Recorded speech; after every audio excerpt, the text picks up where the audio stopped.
Hello students, मैं Kumari Sandhya, Tata college Chaibasa, history department. Semester 5 के students को अपने पिछले वीडियो में मैंने गांधी जी और स्वतंत्रता संग्राम में गांधी जी द्वारा अपनाई गई नीतियों के बारे में बतलाया था। गांधी जी की विचारधारा थी वो अंग्रेज़ों के प्रति कैसी थी और भारतीय स्वतंत्रता वो अपने किन नीतियों के द्वारा भारतीयों के लिए स्वतंत्रता प्राप्त करना चाहते थे, इसके बारे में हम लोगों ने पिछले वीडियो में जाना। इस वीडियो में मैं आपको गांधी जी द्वारा चलाए गए एक बहुत बड़े आंदोलन सविनय अवज्ञा आंदोलन के बारे में बताऊंगी। सविनय अवज्ञा आंदोलन गांधी जी द्वारा एक तरह से कहा जाए तो अनिश्चितकालीन परिस्थितियों में ये आरंभ किया गया था।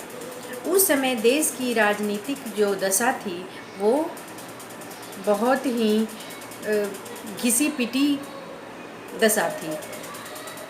आम जनता से लेकर जो उच्च स्तर के राष्ट्रीय नेता थे वो भी नहीं समझ रहे थे कि अब हमें अपने देश के लिए आज़ादी प्राप्त करने के लिए कौन सा तरीका मैं अपनाऊं, अपने देश के लिए आज़ादी किस तरीके से प्राप्त करूं।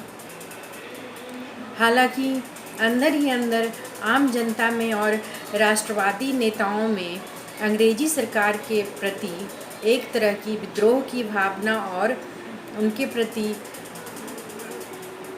उनका जो अंग्रेज भारतीयों का हक छीन रहे थे इसके प्रति उनके मन में विद्वेष भरा हुआ था।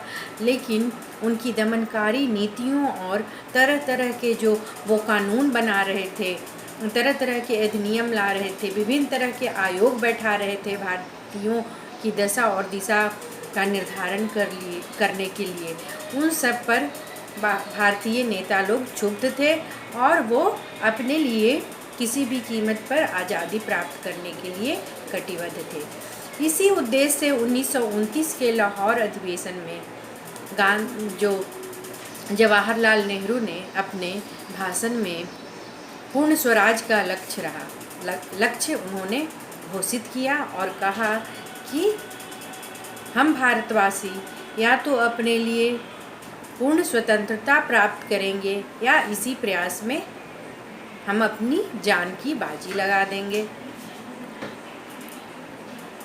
इस घोषणा में जो पूर्ण स्वराज का उन्होंने संकल्प पारित किया, पूर्ण स्वराज का संकल्प लोगों के सामने रखा, उसमें आम जनता को मानसिक रूप से तैयार रहने के लिए कहा कि लोग अपने हितों के प्रति सन्नद्ध हो जाएं, एक बड़े आंदोलन के लिए तैयार हो जाएं।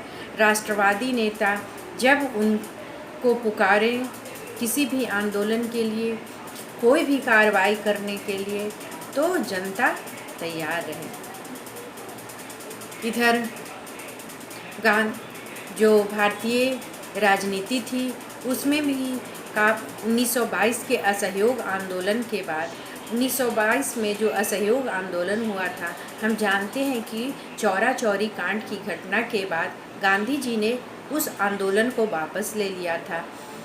इस आंदोलन को वापस लेने के बाद गांधी जी की जमकर आलोचना हुई थी और एक तरह से कहा जाए तो लोगों का, आम जनता से लेकर ढेर सारे जो उस समय के तत्कालिक राजनेता थे, उनका विश्वास गांधी जी के नेतृत्व पर से हट गया था। लेकिन इन सब आलोचनाओं के बावजूद भी गांधी जी अपने जो उन्होंने जो निर्णय लिया था उस पर वो अडिग रहे और कांग्रेस को रचनात्मक राजनीति में लगा दिया। रचनात्मक राजनीति के द्वारा गांधी जी ने कांग्रेस को मजबूत किया, कांग्रेस को ताकत प्रदान की, कांग्रेस का फंड बढ़ाया, कांग्रेस के उस समय के जो प्रतिबद्ध स्वयंसेवक थे उनकी संख्या बढ़ाई और कांग्रेस को आम जनता के दिलो दिमाग में घुसा दिया। इस तरह से इन जो भारतीय राजनीति में शून्यता का काल था, उस दौरान कांग्रेस अपना नींव मजबूत करते रही। उसने एक सुदृढ़ स्थिति हासिल कर ली थी और गांधी जी धीरे धीरे समझने लगे थे, उन्हें लगने लगा था कि अब हम लोग इस स्थिति में आ गए हैं कि एक बड़ा आंदोलन छेड़ सके। और इसी आंदोलन को गांधी जी ने 1929 के लाहौर अधिवेशन में शुरू करने का निर्णय ले लिया और उनके साथ तमाम राष्ट्रवादी जो नेता थे उन्होंने भी उनके इस निर्णय का समर्थन किया और कहा कि अब स्थिति आ गई है कि अब हम अपनी लड़ाई को मजबूत करें, आगे बढ़ाएं और इसके लिए कुछ क्रियात्मक कदम उठाए जाए। इसी उद्देश्य से गांधी जी ने उस समय के जो वायसराय थे लॉर्ड इरविन, उनके पास अपनी 11 सूत्री मांगे भेजी और कहा कि ये हमारी कुछ बुनियादी मांगे हैं, इन्हें पूरा किया जाए, नहीं तो जो भारतीय नेता है वो समझेंगे कि अंग्रेजी सत्ता यहाँ मात्र अपने स्वार्थ के लिए काबिज है। भारतीय हितों, भारत की जो सुरक्षा और भारतीय जो नागरिक हैं उनकी बुनियादी ज़रूरतों से इस शासन तंत्र का कोई लेना देना नहीं है और यह केवल अपने स्वार्थ की पूर्ति के लिए भारत में अपनी स्थिति बनाए रखना चाहती है। गांधी जी के इस तरह के कठोर पत्र लिखे जाने के बाद भी जो तत्कालीन वायसराय ने किसी तरह की कार्रवाई नहीं की, कोई कदम नहीं उठाया।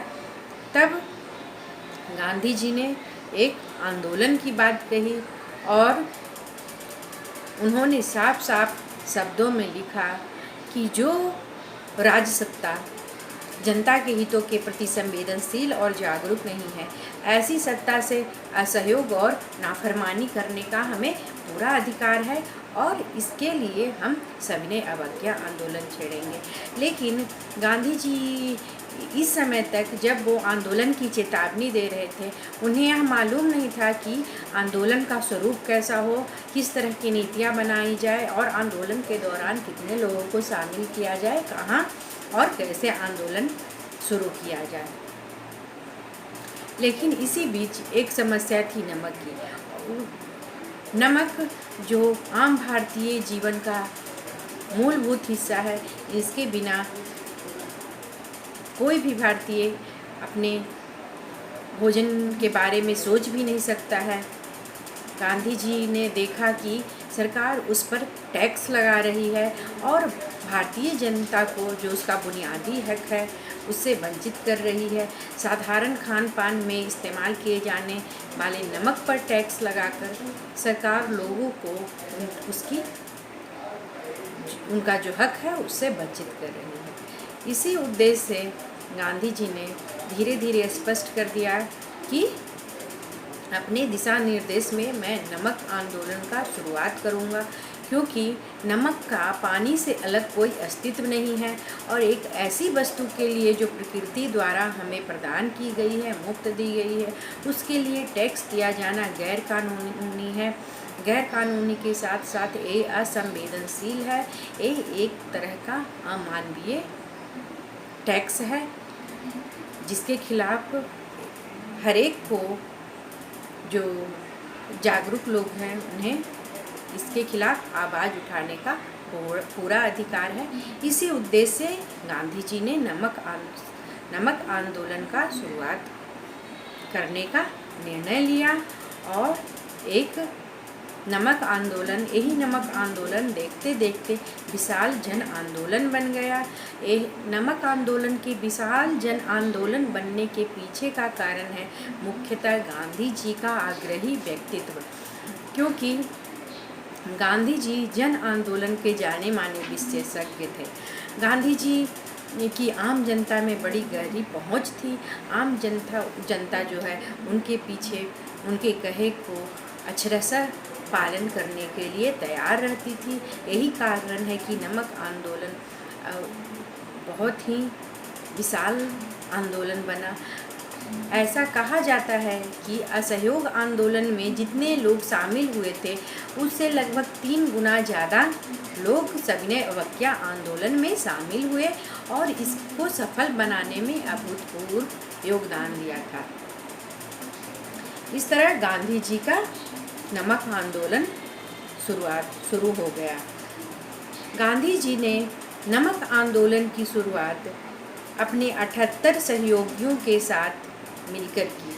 अपने 78 जो उनके सहयोगी थे, साथी थे, उनको लेकर वो साबरमती आश्रम से 240 मील की दूरी तय करके दांडी नामक स्थान पर पहुँचे और वहाँ उन्होंने नमक बनाकर, अपने हाथों से नमक बनाकर नमक कानून को तोड़ा और लोगों से, जो उस समय की जनता थी, उससे आह्वान किया कि आप लोग भी जहाँ जहाँ हैं, जिस स्थान पर है, अपने हाथों से नमक बनाएं और सरकार को बताएं कि ये हमारी बुनियादी ज़रूरत है, इसे हम अपने हाथों से तैयार कर सकते हैं, आप इस पर टैक्स नहीं लगा सकते हैं, यह जनता का अधिकार है, यह नमक जो है वो जनता की मूलभूत ज़रूरत है। इस तरह से नमक आंदोलन की शुरुआत हो गई।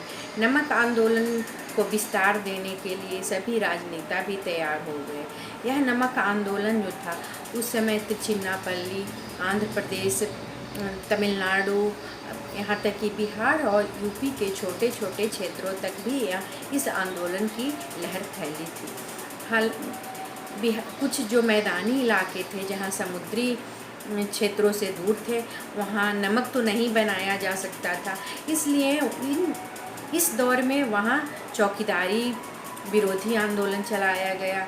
छोटे मोटे किसान जो थे, उनके साथ जो अन्याय होता था, उसके विरुद्ध उन्होंने आंदोलन शुरू कर दिया और एक तरह से इस आंदोलन को, नमक आंदोलन को एक विस्तृत स्वरूप प्रदान किया। अंग्रेज सरकार जो दमन का मास्टर थी, वो किसी भी आंदोलन को दबाने में उन्हें रत्ती भर भी हिचक नहीं होती थी। सविनय अवज्ञा आंदोलन के मामले में वो भौचक रह गए। वो सोचे कि एक ऐसा शांतिपूर्ण आंदोलन जिसमें लोग अपने हाथों से नमक बना रहे हैं, यह आंदोलन आखिर है क्या, इसे हम क्यों दबाने जाएं। धीरे धीरे हमारे ध्यान न देने पर यह आंदोलन स्वयं ही खत्म हो जाएगा। लेकिन हुआ इसके उलट। अंग्रेज़ों ने शुरुआत में इस आंदोलन के प्रति निष्पक्ष रवैया अपनाए रखा। उन्होंने इस आंदोलन को कहा जाए तो उपेक्षित रखा। लेकिन धीरे धीरे जैसे जैसे देश के सभी भागों में इस आंदोलन का विस्तार होते गया, अंग्रेजी सरकार के कान खड़े हो गए और फिर उन्होंने दमन की नीति का सहारा लिया।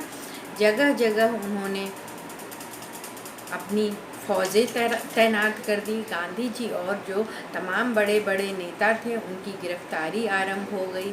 ऐसा कहा जाता है कि उस समय लगभग 90,000 लोगों को जेलों में बंद कर दिया गया जो नमक आंदोलन से संबंधित थे। लेकिन इसके बावजूद भी सत्याग्रह और अहिंसा का प्रतीक यह आंदोलन अपने जोर शोर से चलता रहा।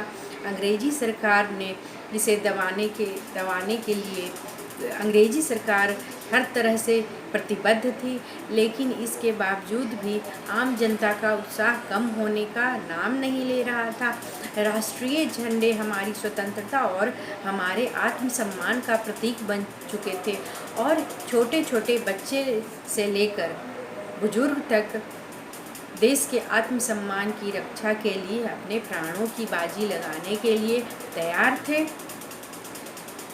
ऐसी ही अंग्रेज़ों के दमन की ऐसी ही एक घटना धरसाना में हुई थी, जहां निहत्थे और जो लाचार लोग थे, जो अपना नमक बनाने के काम में लगे हुए थे, अंग्रेज़ों ने उनके ऊपर जमकर गोलियां बरसाई, लाठीचार्ज की और वो बड़ा ही शांतिपूर्ण तरीके से विद्रोह कर रहे लोगों पर बड़ा ही विभत्स अत्याचार था, जिसका विश्लेषण उस समय के अखबार पत्रों में भी किया गया था और बताया गया था कि किसी भी सरकार के लिए यह जो नीति होती है वो न्यायोचित नहीं होती है। इस तरह से नमक आंदोलन का स्वरूप बड़ा ही विस्तृत था। नमक आंदोलन ने देश की राजनीति में हलचल ला दी थी। उस समय के जितने भी लोग थे, बच्चे, बूढ़े, जवान, महिलाएं, सभी घर की देहरी से बाहर निकलकर सड़क पर आंदोलन में हिस्सा लेने के लिए आ गए थे। इसी सविनय अवज्ञा आंदोलन का हिस्सा था विदेशी वस्त्रों का बहिष्कार करना, विदेशी माल को न खरीदना, विदेशी जो कपड़े थी उनकी होली जलाना, शराब बंदी करना, सरकारी स्कूलों और कॉलेजों का बहिष्कार करना, सरकारी नौकरियों का परित्याग करना और एक तरह से कहा जाए तो पूरी तरह से अपनी जो देसी वस्तुएं हैं, देसी तत्वों का, देसी जो लोग थे उनका आदर करना, देसी आत्मसम्मान को पराकाष्ठा पर पहुंचाना।